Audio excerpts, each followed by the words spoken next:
Bismillahirrahmanirrahim. Assalamualaikum warahmatullahi wabarakatuh. Alhamdulillah, wassalatu wassalamu ala rasulillah wa ala alihi wa sahbihi wa la hawla wa la quwwata illa billah. Pemirsa Akhbar TV, semoga selalu dalam lindungan dan kasih Allah Subhanahu wa taala. Kembali kita berjumpa dalam tausiah. Semoga tausiah ini menambah iman dan takwa kita kepada Allah. Telah kita jelaskan tentang urgensi doa dan dahsyatnya doa bagi seorang hamba. Akan tetapi bersama dengan doa yang diperintahkan oleh Allah dan dampaknya demikian dahsyat, membawa perubahan demikian besar dan menyelamatkan hamba, banyak orang mengatakan, aku telah berdoa, namun apa hasilnya? Aku telah capek dalam berdoa dan seterusnya. Aku telah berdoa namun tidak ada jawaban dari Allah Subhanahu wa taala. Apa yang kurang? Dan akhirnya mereka pun lari dan berdoa kepada Allah Subhanahu wa taala. Sesungguhnya dalam hal ini Allah Subhanahu wa taala tidaklah mengingkari janji.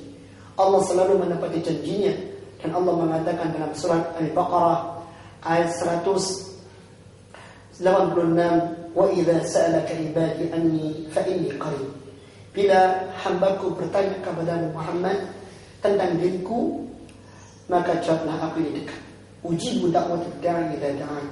Aku kabulkan doanya orang-orang yang berdoa kepadaku.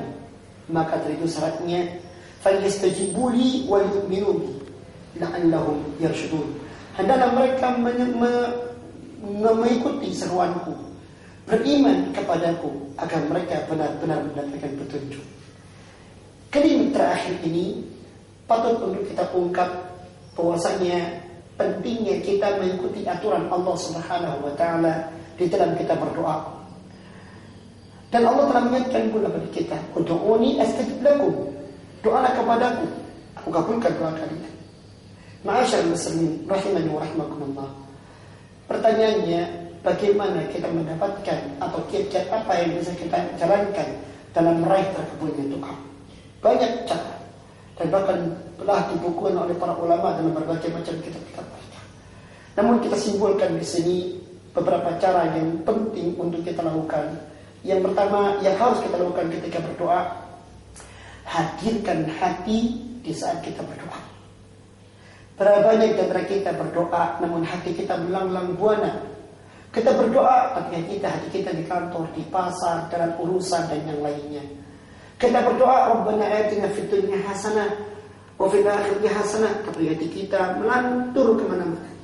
Dan ini adalah sesuatu yang menangkal terkabulnya doa tersebut. Rasulullah SAW dan hadis yang mulia diriwayatkan Imam Tirmidzi mengatakan, ud'ullaha wa antum muqinuna bil ijabah. Berdoalah kepada Allah dalam kondisi kalian yang betul-betul yakin doa kalian dikabulkan oleh Allah Subhanahu wa taala. Jangan ragu. Wa'lamu, ketahuilah kata Rasulullah, annallaha la yaqbalu du'aan atau la yastajibu du'aan min qalbin ghafilin lahin. Bahwasanya ketahuilah, Allah Subhanahu wa taala tidak akan mengabulkan doa dari hati seorang yang hati itu lalai, lengah, melantur kemana-mana. Ini yang pertama. Banyak di antara kita dalam berdoa hati kita melambung entah kemana.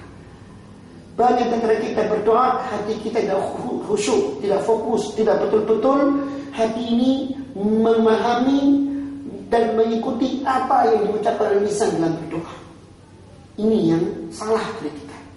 Yang kedua, yang harus kita lakukan agar doa kita bisa mendapatkan terkabul oleh Allah Subhanahu wa taala, atau doa kita dikabulkan oleh Allah Subhanahu wa taala, yaitu hendaknya kita berdoa kepada Allah selain dengan hati yang fokus, juga merengek kepada Allah dengan bersungguh-sungguh, berkomitmen kuat dalam meminta. Jangan kemudian kita meminta kalau engkau mau ya Allah, jangan. Minta dengan sungguh-sungguh dan kemudian merengek di dalam berdoa. Karena ini yang dilakukan Rasulullah SAW. Lihat apa yang disebutkan oleh Imam Bukhari ketika meriwayatkan peristiwa perang Badar. Bahwasanya disebutkan di situ Rasulullah sallallahu alaihi wasallam mengangkat kedua tangannya menghadapkan diri di kiblat dan perbanyak dalam berdoa. Subhanallah. Ini yang kurang bagi kita. Kita berdoa, kita sekali mengucapkan langsung cabut keluar entah kemana. Kita berdoa sekali mengucapkan, kita tidak pernah mengulangi. Ya. Rasulullah sallallahu alaihi wasallam mengulang-ulangi. Dan ada sebuah ilustrasi ketika pintu diketuk pertama kali, bisa jadi pintu ketukan itu tak pernah dinyalakan. Tapi ketuk dua kali, orang tuan rumah bertanya-tanya, siapa gelarnya? Diketuk 3 kali dan sekian kali, maka pasti akan muncul sebuah peristiwa dibukanya pintu itu, dan kemudian disambut orang yang menutup pintu itu dengan baik. Hajatnya terpenuhi dan kemudian kebutuhannya pun dikabulkan. Inilah ilustrasinya. Kita bilang begitu juga. Dan Rasulullah SAW berdoa mengulang-ulang. Ketika dalam perang Badar, Rasulullah mengatakan, Allahumma anjisni ma wa'adtani, Allahumma anjisni ma wa'adtani, Allahumma anjisni ma wa'adtani. Ya Allah, kabulkan kepadaku, penuhi janjimu kepadaku. Ya Allah, penuhi janjimu kepadaku. Perang Badar 313 pasukan Rasulullah SAW sebagian berpuasa melawan 1.300 pasukan musuh dalam keadaan mereka bersenjata lengkap, jumlah yang tak sebanding, kekuatan yang tak sebanding. Rasulullah minta kepada Allah Subhanahu wa taala, Allahumma anjisni ma wa'adtani, Allahumma anjisni ma wa'adtani. Merengek kepada Allah Subhanahu wa taala. Maka Rasulullah mengatakan, Allahumma in tuhlaka hadhihi al-'asra min ahli al-Islam la tu'bad fil ardi abada. Ya Allah, bila engkau kalahkan jumlah yang kecil dari kaum muslimin ini, maka engkau tidak akan disembah di muka bumi selamanya. Sampai dan mereka burdanya jatuh. Abu Bakar Siddiq mengambil burda itu dan dipakai kembali kepada Rasulullah SAW, mengatakan, Ya Rasulullah, kafaka munasyaduka rabbak. Ya Rasulullah, cukup sudah. Renggangkanmu kepada Allah cukup. Muncul peristiwa yang luar biasa. Allah mengirimkan 1.000 tentara mereka. Dan diabadikan dalam surah Al-Anfal ayat 9. Allah mengatakan, Istaghfiruna rabbakum fastajaba lakum anni umittukum bi alfin minal malaikati murdifin.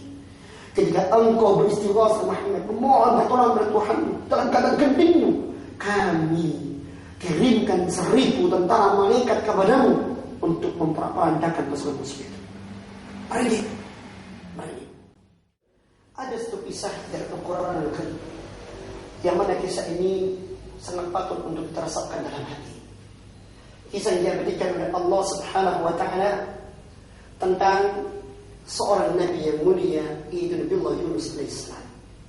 Kalau kita ditanya apa kisah yang dengan Nabi Yunus yang kita ketahui, paling kita harus menjawab, dia dimakan ikan paus di tengah lautan, hidup di perutnya ikan sekian lama. Tapi kenapa dia bisa lolos dari ikan laut itu? Jawabannya ada di dalam surah As-Saffat ayat 44. Allah Subhanahu wa taala mengatakan dalam surah As-Saffat ayat 44 tersebut, laula annahu kana minal musabbihin. Kalau seandainya Yunus ini bukan termasuk hamba kami yang terus bertasbih, memohon kepada kami, merengek kepada kami, la labisa fi batnihi ila yaumi yub'atsun. Dia pasti akan tinggal perut ikan paus itu sampai hari kiamat. Subhanallah. Antum kita coba renungkan. Hidup di perut ikan paus, dari betera dimakan oleh ikan paus di tengah samudra. Kalaupun dia keluar dari perut ikan paus, maka sebenarnya adalah samudra yang luas, tak ada darat. Ini seperti musibah di dalam musibah. Tapi tak ada yang bisa menyelamatkan seorang dari musibah apapun bentuknya kecuali Allah Subhanahu wa taala. Dan Allah kabulkan permohonannya karena dia banyak memohon kepada Allah, merengek, mengulang-ulang permintaannya kepada Allah. Maka ini adab yang harus kita lakukan. Selain kita harus menghadirkan hati, ulangi permintaan kita itu tidak hanya satu waktu, juga pada waktu-waktu yang lainnya. Dan ketika kita meminta pada satu waktu tertentu, diulang lagi pula, menunjukkan kesungguhan diri kita. Yang ketiga yang harus kita lakukan adalah iringi doa itu dengan amal-amal saleh. Salah satunya sebelum kita berdoa, sholat 2 rakaat, atau mengambil wudu, atau baca Al-Quran atau hal yang lainnya yang bisa meningkatkan derajat kita di sisi Allah Subhanahu wa taala.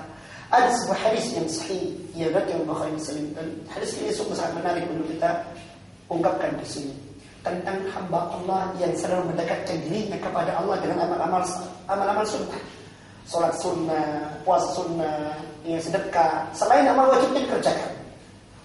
Apa kata Allah? Kata Allah Subhanahu wa taala dalam hadis yang mulia ini, hadis qudsi, "Wa ma yazalu yataqarrabu ilayya 'abdi bin nawafil." Dan senantiasa hamba itu mendekatkan dirinya kepadaku dengan amal sunnahnya hingga aku pun mencintainya. Kalau aku mencintainya, aku adalah pendengarannya dengan dia mendengar. Aku adalah matanya dengan dia memandang. Aku adalah tangannya dengan dia berbuat. Aku adalah kakinya dengan dia melangkah.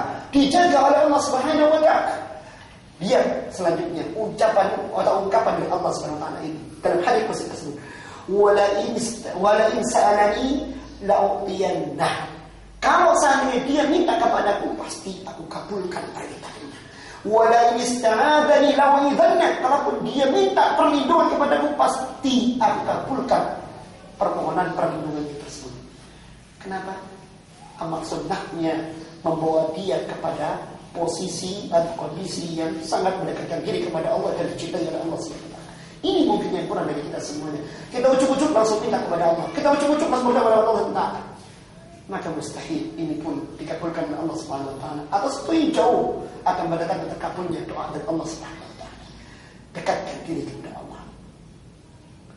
Yang terakhir dari cara kita mendatangkan doa atau mendatangkan terkabulnya doa, yaitu jangan lupa kita punya orang tua yang kita bisa berbakti kepada keduanya. Allah Subhanahu wa taala sungguh menaruh bakti kepada orang tua ini dalam derajat yang tinggi.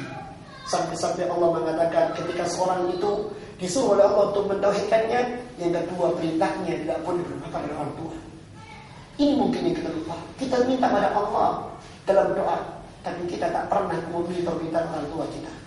Kita tak pernah peduli dengan mereka. Kita tak pernah peduli dengan mereka. Kita tak pernah peduli dengan apa yang menjadi keinginan mereka. Jarang kita berbakti kepada orang tua sehingga menjadi permohonan kita kepada Allah. Rasulullah SAW pernah menggambarkan tentang tiga orang yang terjepit dalam gua, jatuh batu dari atas. Ternyata batu itu ketika tidak mampu dihilangkan oleh mereka menghilangkannya dengan doa. Salah satu di antara mereka berdoa dengan baktinya kepada orang tuanya. Susu yang diberikan tiap hari, susu yang diberikan kepada orang tua mereka daripada keluarga mereka, telah menjadikan amalan ini dicintai Allah dan doa yang dikabulkan, batu itu bergeser. Dan ketika ada seorang tabi'in, dan Rasulullah SAW pernah mengatakan kepada para sahabatnya tentang adanya seorang tabi'in, ada mengatakan tabi'in, ada mengatakan sahabat, yaitu yang bernama Aus bin Amir.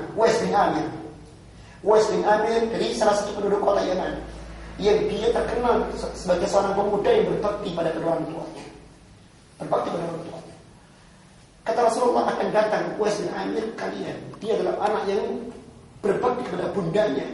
Dan terkenal Uwais bin Amir ini haji dari kota Yaman, dari negeri Yaman ke Mekah dan menggendong ibunya.